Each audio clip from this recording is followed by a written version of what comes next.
What's up, fam? I hope everybody's blessed today and having a wonderful time. Hope you've been safe. This is still the day the Lord has made, and I hope you're rejoicing and finding something to be happy and glad about. I want to welcome you to the Hope TV again, and certainly appreciate you for tuning in today. It's been a blessing to have you with us. As you know, we ramped up our media efforts at the House of Hope through the pandemic, and on March 19th, we aired our first pandemic show called Pastoring in the Pandemic.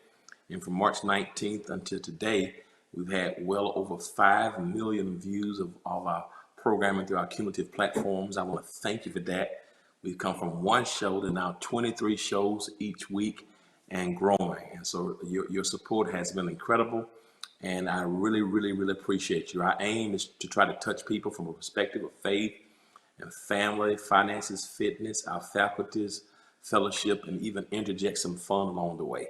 We believe in being holistic in our programming approach, and so things that affect us spiritually, physically, emotionally, and even physically, those things are important to us. And so we're excited that you're here. Pray that you've been impacted in a powerful way. And if you logged on, please let us know where you're watching from. Please give us the city, the state, and the country. That's important to us. We want to know so that we can provide programming that's unique to your demographic. Very important. And I love you and I appreciate you.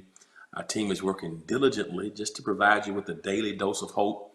And I hope that you have been inspired. We have some incredible people, some incredible hosts, some incredible producers who are all working diligently in order to provide you with this kind of content. Just kind of keep you motivated and encouraged and empowered during this season. If you're viewing through Apple TV, Roku TV, Twitch, Facebook, Twitter, YouTube, Periscope, through the church website, my website, the church app, however you're viewing, thank you so much.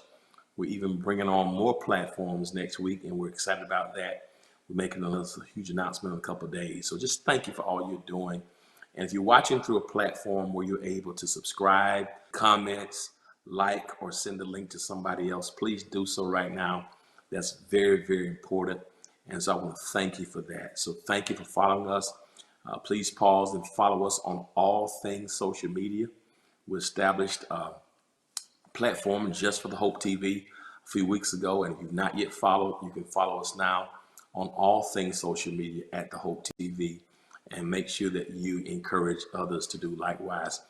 The show today is incredible because it's called Single in the City. As far as singles who are 40 and under. And it's been impactful. This show is averaging between 50 to 100,000 people per episode every time it shows. And so that means a whole lot to us that people are really gravitating to this platform and enjoying and being empowered by it. Just having those conversations that are so powerful, and to hear perspective. It's so important that we hear different perspectives, and hearing your perspective is so important. I'm happy today about Single in the City because we're doing some new and some creative things with this particular show. And today we have family from the Atlanta University Center. Those people who know me know how much I love historically Black colleges and universities. And we have HBCU fam on the program today who's going to drop some serious knowledge, and I'm excited about that. The first is a brother. He's a Morehouse brother, and I'm excited. His name is Brandon Frame. He's doing some incredible programming in terms of mentorship. Just an inspirational brother. He's going to tell his story, but he's a Morehouse man. Y'all know you can tell a Morehouse man, but you can't tell us much. And so I'm glad to have B. Frame here with us on the show today. What's up, Brandon? How you doing, brother? I'm doing good, man. I'm so honored and happy to be here. Thank you so much for the opportunity to come on and share. Well, the honor is absolutely mine. I appreciate you, sir. And last but not least, we have the producer. She's now the producer of this show, and man, has been doing some incredible things. She's from Bloomington, Illinois, and she's going to introduce herself more. But she is a Spelman sister now, and just incredible. She's a thinker and doing a lot of positive things, even in terms of creating content. And that's my sister, Kanisha K. McSwain. What's up, K. How are you doing? Hey, Pastor Bro. I am great and happy to be here again. Outstanding. Glad to have you. So be Frame and Kanisha, we're going to get started. And again, thank you for being on, taking our invitation and being a part of this. And so, Brandon, I want you to just tell us a little about yourself so the viewers can know who you are and the journey, your story, and what are you doing right now in terms of your life and your career. Yes. So Brandon Frame, the founder and chief visionary officer of the Black Man Can Incorporated. I'm also in education. So I am the deputy director of social emotional learning for the Urban Assembly, based out of New York City. And I just kind of see myself as a role model, a scholar, and a gentleman. I'm a vessel for God's work. I believe ideas are spiritual children seated by God inside of us. And he places the people around us and the tools around us so that we can manifest those things into reality. So I'm just really doing what he wants me to do, and I'm appreciative of that, and I honor that. Is New York your home? New York is my home. Yes, I'm in the middle of in the epicenter of it all. I'm in the Bronx right now, and it's been an interesting place to be in New York City, where you're so used to so many people, and I mean, while people are definitely out, at the park in terms of just getting out, but like it's just not as many people that you're used to, and sometimes it's still surreal to be that be the experience. Wow, amazing. I want to talk more about that. Okay, can you tell us about yourself now too, please? Well, hello to everybody who's watching for the first time. I feel like I've given this introduction a few times, but I am Keiki Kanisha from Bloomington, Illinois, as Pastor said. Been here in Atlanta since 2004. I came here to attend Spelman. As Pastor said, I work in sales 9 to 5. Outside of my 9 to 5, I have my hands in quite a bit. I am also what I would consider a visionary, just constantly being fed ideas. That come from God in an effort to inspire people, to motivate people. I have a platform that really caters more towards creatives, and positively influencing them and positively sharing their content. And I also have a company called Know Your Saints, which is apparel and costume jewelry in honor of your saints and soulmates. So I'm just really happy to be here. Outstanding. As you can tell, it's going to be an incredible time. I'm looking forward to this conversation. Brandon, so how did you get to Morehouse? What made you choose Morehouse to come from New York to Morehouse? That's a long way. A lot of schools in between. Why the house? Oh, definitely. And I guess I should note too, like, so I live in New York, but I'm originally from Connecticut. So I gotta, people say I don't rep Connecticut. They saw this, they would be like, word, that's how you do us now. So I represent Connecticut 860 in the building. How I got to Morehouse is a really interesting a story. I think I'll try to keep it as brief as possible. It starts with actually seeing Boys in the Hood. And in Boys in the Hood, at the end of the movie, Cuba Gooding Jr. goes to Morehouse. So that was my first introduction to Morehouse. And then from there, I attended a SAT prep class, and I was riding in the car with my best friend, Marcus Blackwell, and his dad said, my son isn't going anywhere but Morehouse. If he wants to go somewhere else, he has to pay for it. And I was like, I had that legacy aspect that people have with Morehouse and many private universities wasn't something that I was accustomed to. And so from there, I actually did some more research on Morehouse. And then I realized, like, wow, this is, where Martin Luther King went, Dr. David Satcher, Spike Lee, and the list goes on of prominent Black men. And I knew somewhere inside of me that there was a leader inside of me, and Morehouse is the place that makes Black male leaders. And that's what inspired me to want to go to Morehouse so that I can become that Black leader that I aspire to be. Wow, right. Kanisha, I never asked you that question before, even though I've known you forever, feels like. What made you choose Spelman?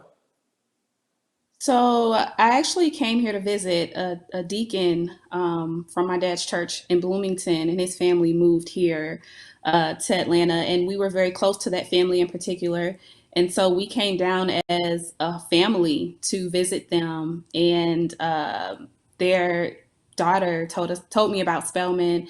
And just the first time I walked onto the campus, being from a predominantly white town, I think I was hugely impressed by just the vastness of Black women and our presence there, how beautiful the campus was. I saw like every shade, every, type of Black woman. And I could tell by the energy that they were all there to learn and to grow, and that they were doing something amazing on that campus. And it just really made me want to be a part.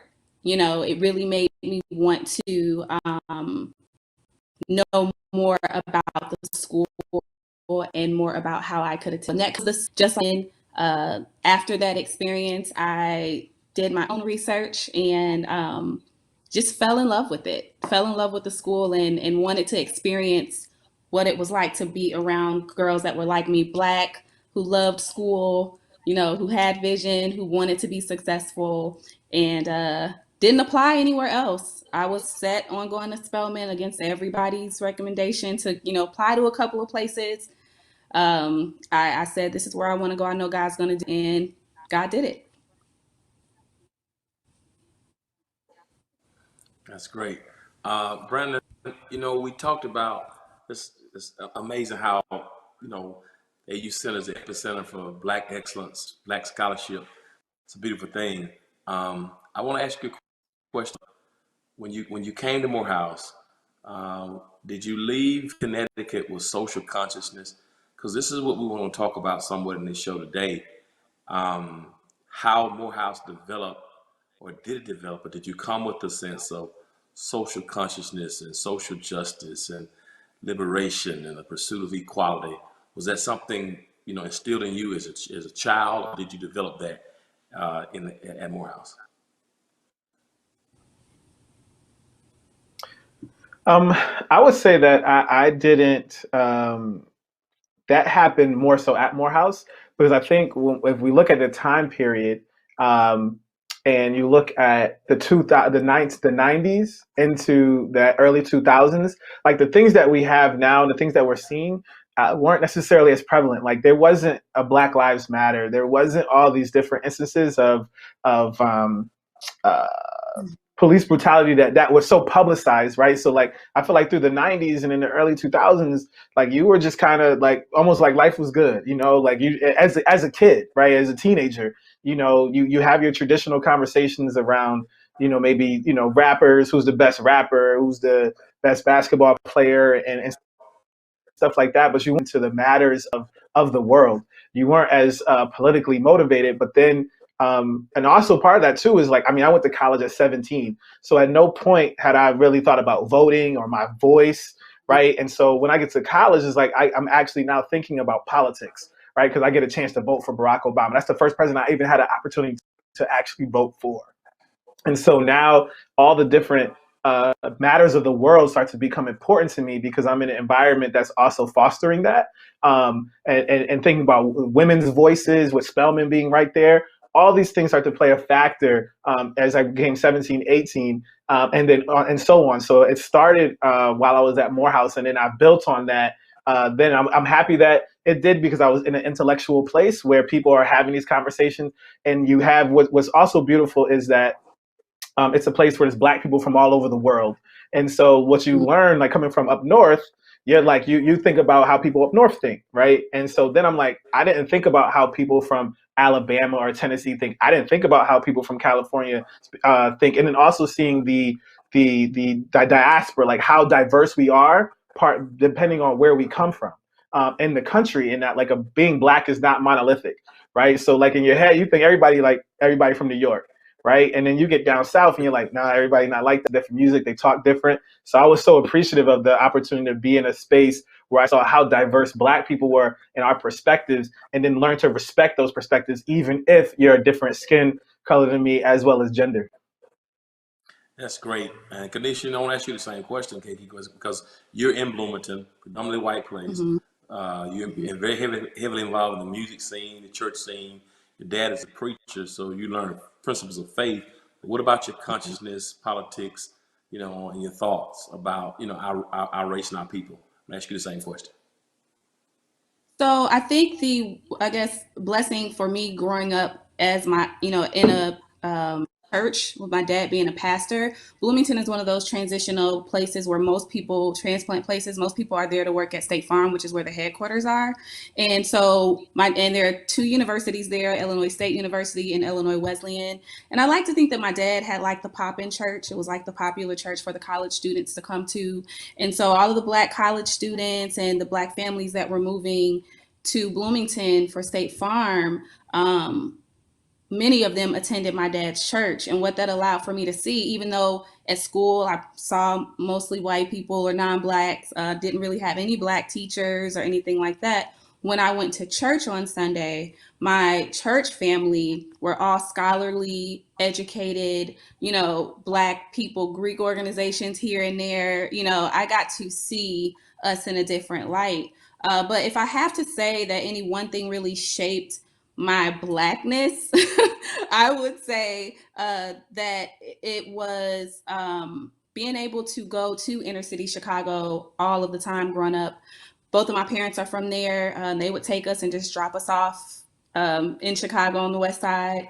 And it was a totally different world. You know, you get to really experience the culture of Black people, how we talk. And even in a city like Chicago, depending on what side you're on of the city, you have different cultures. People do the percolator differently. They they cook differently. They speak differently, and it just shapes you and allows you to appreciate our culture so much. When Kanye West talks about summertime shy, I know that feeling. It's the windows up in the hood, and everybody's grandparents are playing some Motown, you know, dusty as we call them, and all the kids are out double dutching or playing. It's just a vibe, you know, and it made me appreciate my Blackness so much that I took it back to Bloomington and I started to question the ways in which I was trying to fit in with my white community that I wasn't even aware of. Like right now, I have weave in my hair, right? But everybody knows, you know, I rock my natural all the time. That transition happened for me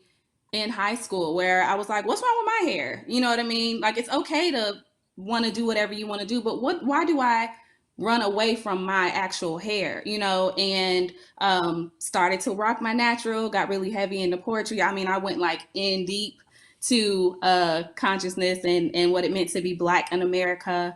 And I guess I saturated myself in it because of where I was. I didn't have a lot of it around me, and it made me comfortable to kind of stand up and say, I'm a Black girl, you know, I'm happy to be Black.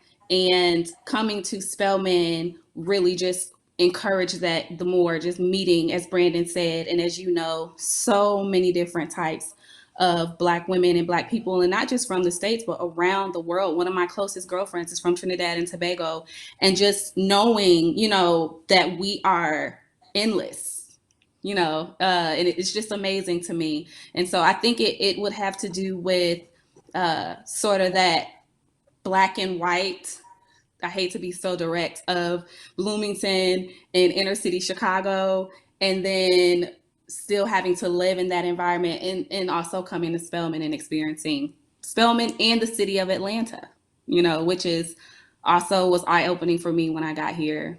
So Outstanding. You know, Brandon, it's powerful to see how, you know, the stories are different, but they're similar in so many ways. Brandon, you run an organization. You come to Morehouse, leave Connecticut, and now you're in the Bronx. You run an organization, literally 3,500 young people that you're mentoring. I mean, just amazing. That kind of, you know, organization, that type of that type of vision. You know, what gave you the vision and the burden and the passion to get into mentorship? I want to hear about that. You know, did you have that growing up? What birthed your organization? And talk a little bit about what you do in your organization. Yeah, I think growing up, there were different instances from, you know, my basketball coach asking me to mentor, you know, younger players, or like signing up for a mentoring program at high school to go over to the middle school. But the real catalyst behind this is while I was at Morehouse, I started a mentoring program on the east side of Atlanta at Charles R. Drew Charter School. And while I was there, that's when I saw like this love or passion for education, youth development, mentoring. And so well, MK Asante is one of my favorite scholars, and he says, once you make an observation, you have an obligation. And so I made an observation that Black boys and men need to see positive images of themselves and need to have their stories told. And so therefore, I have an obligation to create it. And so from there, in April of 2010, through my experiences in Morehouse and hearing my brothers and their experiences, and then also talking with mentees that were in the mentoring program, I really saw like, okay, my job here again is that obligation to create the Black men can, to create a sole place that people can go and see what Black men and boys can do. And so from there, we did that in 2010, and then over these last 10 years, it has grown into a mentoring. It is like really think about how powerful God is, because when I started a blog in 2010, and when you start a blog, you want to get .com. steps were. And so he knew that in 7 years we would be a nonprofit organization and we would need .org. And then we eventually got .com, and we have the .com site as well. But like God knew like that, like I said, he gave me this vision, this idea, and then he gave me the tools around. So over the years, we just manifested into mentoring, and then we have our digital community, and then we have our program, Black Man Can Awards, and the Black Man Can Does Hair too, and all these different things to showcase what Black men and boys can do. And so, but it all started from, once you make an observation, you have an obligation. Wow, man, you talked about it. That's a whole lot. That's a very loaded. I mean, you get it in a concise format, but that's heavy. I mean, are there any other organizations similar to that in your vicinity? Yeah, I mean, I think, you have there's small organizations inside of schools here all throughout New York City. There's boys groups inside of schools, which we help with schools in terms of from a consulting capacity to help them put the structures and systems in place to have a functioning program. Then you have your larger ones, 100 Black Men of America. And the list goes on. I could go, but there's so many different people, and I think one thing was important for us is to create the media side of what we do so that we can highlight everything that's happening, right? We sometimes think things are happening in silos and islands of success. And so the Black Man Can be a conduit to connect those islands of success, share best practices so that we can create collective and sustainable change for our communities. Man, so is it a particular age group in terms of the kids that you mentor? We focus primarily on middle school and high school. I wrote a children's book with a friend of mine, Tanae Deneen Eskridge, called My First Tie. And so now we also do elementary school, not necessarily mentoring, but we'll go into schools with men or by myself, read to students, male and female, and give them the book and the tie. And it's a really great experience. And it's really interesting seeing boys and girls do ties, because like boys, on average, boys, when they tie it one time, they're good. I don't want to do it no more. The young ladies, when you show them the tie, they're like, it's too long, it's too short. They want to get it perfect, and it's just always interesting, working with a second or third grader and already like kind of like the development. I think about myself as a grown man sometimes, and I'm like, once it's done, it's done. Where it's like, a woman may be like, no, it's not done. It's not right. Kiki, I want you to talk about the Know Your Saints. I was talking to one of our producers the other day. We had an incredible conversation. I was doing a Bible study, I think 2 weeks ago, and I was talking about the Archangel Michael in the Bible, and and the nuances, and I guess the history and some of the theology behind Archangel Michael. And he shared with me that when he was Catholic, and when he went through all of the all of his process of confirmation, how that was assigned to him as his angel, and how he was given, artifacts or images, to remind him that Michael will be with him all the time. And I wanted to mention that to you last time we talked, but it slipped my mind about how in Catholicism they assign patron saints to individuals that they may pray to or believe on, that the Spirit is there to kind of cultivate and remind and warn and intercede for them, et cetera, et cetera. But when, I didn't really delve into your concept, but I saw some similarities, I think, just in the spirit of Know Your Saints versus what happens in Catholicism. So can you talk about that? Because I think that's a powerful piece for me. Yeah, so I randomly think about, or I don't want to say randomly, I feel like God gives me ideas from time to time, and I'm what you call an executor. If I can figure out a way to get it done, I'm going to get it done. So I just had this idea a few years ago that I really needed to venture off into an additional stream of revenue, and I wanted to focus on an e-commerce business, something that I could sell online. And I played with a lot of different ideas and settled in on costume jewelry. Believe it or not, I never really wore jewelry heavily before I started Know Your Saints. And what really inspired me to go the route of costume jewelry was getting off a plane in Miami. There was this little store in the airport and everything was glittering. So I was just like pulled into the store against my will. No. Went into the store, bought up a whole bunch of jewelry, and I didn't even really pay attention to the pieces as closely as I maybe should have until I got home and saw that they were Saint Christopher and the Virgin Mary and the crucifix and all these like religiously themed pieces. And I guess the wheels just started turning for me about how growing up, I noticed all of my Catholic friends, a lot of my Hispanic friends, they often had these pieces with them all of the time. And so, just like you were saying, I did all of my research, watched countless YouTube. I mean, I just binged YouTube videos about the different saints and why they were sainted and what their cause is on the earth and did a lot of research around it. And what it came down to for me was that I wanted to be able to give people something or to sell something that meant something to people that had some significant value.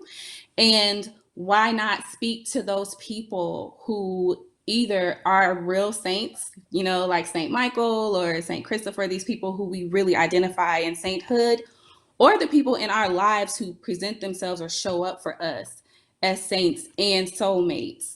So I played around with that idea, did a lot of research on, how to get that project off of the ground and what it would mean to sort of highlight those individuals myself, have a piece that represents a grandmother and that love, have a piece that represents the love of your mother, have a piece that represents that fighter in your life, whoever fights for you, or cancer survivors, or, just all of these different ways that our saints and soulmates show up for us. And what it ended up turning into was just this vast celebration and this ability for people to keep the ones that they love and cherish with them always. So that it circles right back to the idea that you were speaking about earlier. I often say, know your saints and keep them with you always. You wear the necklaces in honor of your mother or in honor of whoever that person is that you admire. And the apparel is the same. All of the shirts have a meaning. The hoodies speak to something specifically. So it was really just birthed out of the concept that we want to be able to carry our saints and soulmates with us all of the time. And they are reminders. I have people, hit me up and say, hey, I literally think to pray every time I look at my Matthew, 6 and 9 piece. It reminds me to say a prayer for that day, or I'm wearing this today in honor of my mom, or I'm wearing this in honor of, my husband, or whatever that meaning is, or that significant person, whoever that significant person is. I'm seeing that people are celebrating them and being able to keep them with them on a day-to-day basis by way of Know Your Saints. So that's exactly where it came from. It's amazing because I think you did all this prior to the death of your father, almost 2 years Mm-hmm. ago. Is that correct? And that's what's so Yes. heavy Mm-hmm. about it. Yeah, that's what's so heavy about it. Like, we just celebrated Mother's Day. And as my mom, sister, best friend from college, and godmother all died 4 years ago, all within 30 days. So days like Mother's Day, it's my fourth Mother's Day without my mom this past weekend, and I still kind of struggle somewhat. But just to memorialize the memory like that, to put in that type of context, to know that I've got something that I can carry. Because sometimes I feel like my mother talks to me all the time now, that I Yes. still hear the voice and get lessons.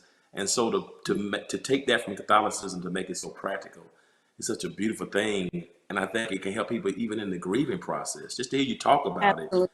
and you're doing it Absolutely. just to you're doing what you're doing, but that's heavy in terms of helping people to process your grief and the feelings of loss, and to have something connected to you that's a reminder. Have you? I know it started out as just something being entrepreneurial for you, but have you benefited from it? Has it impacted you even in terms of your father's transition? How has Know Your Saints impacted you since your father's transition? It's, I mean, I can't even begin to explain it to you because it's sort of a constant reinforcement of who he was and what he stood for. And he actually helped me pick the name. I had written down quite a few Wow. different names, and he was just gotten on hospice. He had just got placed on hospice at that time. And he and I were just talking and going back and forth. And I guess it just hit him. He just said, "How about Know Your Saints?" And it made so much sense to use that name. And so I've benefited from the concept of Know Your Saints after Daddy has gone, just because he gave me the name, and it's such a perfect name for the brand, but also because I am constantly reminded of the fact that he is still here with me and that I can keep him with me in spirit, because I'm constantly reading these messages from my customers and constantly, picking the items and packaging everything. And it is just a reminder that once people leave this shell of a body, their spirit and their voice, even, their love still remains here with you. And you can celebrate that. It's hard sometimes, but you can celebrate that, and that's what I aim to help people do. That's awesome. I want to come back and talk about that because I think there are a lot of people like me and like you who've been going through grief, and I'm still grieving, and I'm okay with saying that. I never thought I would say that 5 years ago, or when I would see people in mourning during special days, I didn't understand it. But after my mom's death and my sister's death, I mean, just in short order, it's just giving me a sensitivity, and I think that can be so helpful. It's deeper than just the business or jewelry. That's Yes. cathartic for the heart. I want to thank you for that, for sharing that. And with that being said, Brendan, I think it's amazing when we talk about knowing your saints and those who are deceased and those memories and the legacies that we leave behind. I want to add to sainthood, if you just allow me for our conversation. Yeah, that's great. Yeah, I think that's heavy. Um, Saints and soulmates. I think people can get that, and we will definitely encourage the viewers to get that. Somebody, that's a great gift to give. That's an incredible gift to give to somebody. And with that being said, I think we've had some saints really amongst us, and I want to, in many ways, our African American community and people around the world have kind of given them sainthood status. People like Trayvon Martin and Tamir Rice and Sandra Bland and now Arbery. For me, what they represent, the legacy and how their blood still speaks. And I think a lot of what you're doing in terms of mentorship there in the Bronx, in New York. I want to ask you a question in terms of what you're doing for young kids there, but also in terms of your belief system. How has how have you been impacted? How have you been impacted by the cases of brutality and state-sponsored state-sponsored violence against Black and brown people, men and women? How has it impacted you as a man? How has it impacted you, even in terms of perhaps your dating or your relational choices? Have you been impacted to that regard by those things, by those saints? Yeah. I would say that it impacts me just because, like, that the that you can't change anything because it's based off the color of your skin, and that's something that's so hard to swallow. Knowing that, like if I'm driving and there's a police officer behind me, I feel some type of way. Like you can't,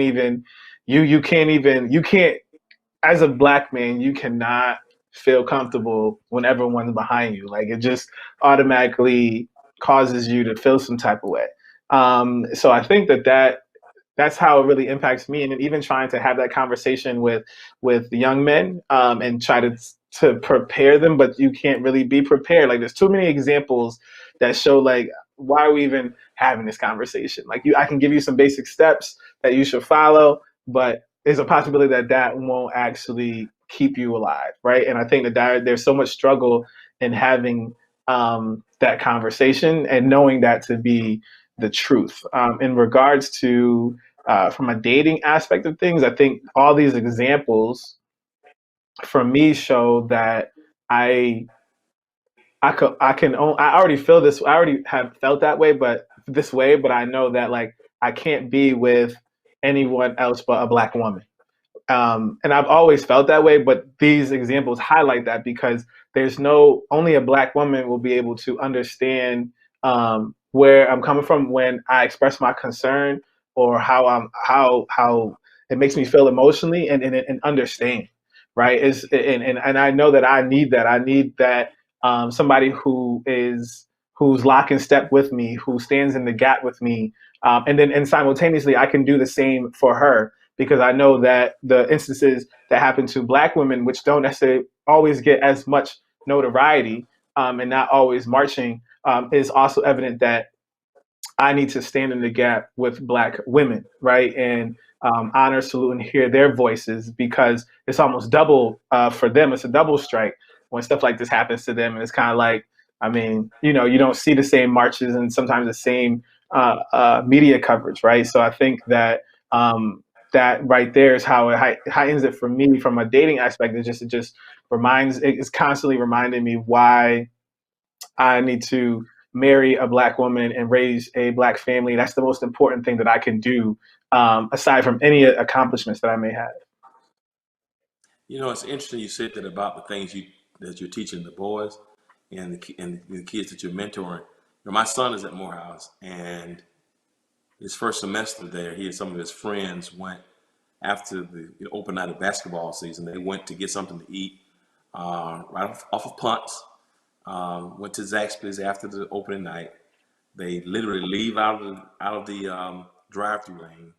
They turn left, following the GPS. As soon as they turn left, less than 10 yards after pulling onto the street, four gunmen fire over 20 bullets into the automobile, and so they hurriedly go back to campus, get back to campus, car riddled with bullets, 5 guys in the car, and they call the police on the way back to campus, get to Morehouse campus, get there, surrounded by a few white cops. I get up to the school. Some of them are handcuffed in police cars, and for the first time, I felt a sense of helplessness. They're on the campus of Morehouse. These are great students, freshmen. They've been shot at 20 plus times. I get there trying to find out what's going on with some other parents, and just the vitriol and the tone and tone of the conversation, it made me feel so helpless. Like, did I prepare him for his engagement with law enforcement? Have I failed? I mean, because here I am telling him to call the police because I can't help him. Until I get there, I'm 35 minutes away, and once I get there, the type of treatment was repulsive. So my question to you, when you talked about the things you're trying to train to teach the young people that you're mentoring, your mentees, what do you say to them? What advice do you give? How have you taught them in terms of engaging law enforcement? Because I think that can be helpful to other people who are mentoring people or single parents who may be watching. What do you teach the kids to do in cases of law enforcement interaction? We kind of teaching them the basics, and many of the basics, but it's kind of like there is no other way. Like, you keep both hands on the steering wheel, you tell them what you're reaching for. And multiple times we actually bring in law enforcement that looks like them to have that conversation. Those conversations are always really interesting to be had, because it's like, here is a man who looks like you, who cares about you, but he's also wearing a uniform that you're fearful of. But I think it's still what's important to do is create that community policing environment. So a lot of times, just like it's like schools, and same thing with education, schools and then police is like people who are policing the communities or even educating in the communities, right, are not necessarily living in the communities, right? And so it's important to create opportunities for community policing to happen. So I think, in some places we've tried to make sure that we bring in law enforcement from those particular communities. And when you create that, now I know that that's Jamal, right? So even if something happens, like that's Jamal. That's not a black 6'5" black man, white tee, blue jeans, and black and white sneakers, right? It's Jamal. And so I think when those things take place, it allows for the community to happen. And when you can have community, that makes policing something that is not used as not seen as a negative or fearful thing, but an aid and protect and serve, which is what they want to actually come across as. That's great. Okay, let me ask you that question in terms of your consciousness. How have you been affected, even relationally, in terms of all the injustices? Is it important for you to date somebody potentially who has the same type of social consciousness as you? Is that a deal breaker? Can you engage somebody like that in a serious relationship and they don't see things through the same social lenses that you see them? Well, I think that there's a known fact that Black women, I know some people try to say it's not true, but we really go up for Black men. You know, we carry you guys so close to our hearts, just as a whole. And so, anytime something happens to a Black man, it hugely impacts me, whether I know him or not, and especially if it's in a case where he's treated unfairly, or he's lost his life. You know, so in situations like this, with the death of not just Black men but Black women as well, it it creates a fear, an aura of fear, if I'm honest, around me that I'm not comfortable with. I don't love not feeling safe when a cop car pulls behind me. I don't love if I'm out on a date and my date gets out of the car to go into the gas station. Um, I have had friends or guys I've dated, like, experience being shot at or robbed or all of these things, and it just creates a fear that just compounds and compounds and compounds, even outside of police brutality. You're just constantly always worried about the Black men in your life. you know if they go out of the house, will they come back in the house? My brothers, I call them all the time, and my youngest all of the time, and just tell him, keep your head on straight, don't do anything that would escalate a situation. And why would I have to tell him that if he's, engaging with the police who are here to protect and serve? But it is a real conversation that I have to have. And I think because of the type of men that I date, or the type of men that I even that are even in my community that I would be around, I think it would be really difficult to meet someone who wouldn't share the same sentiments.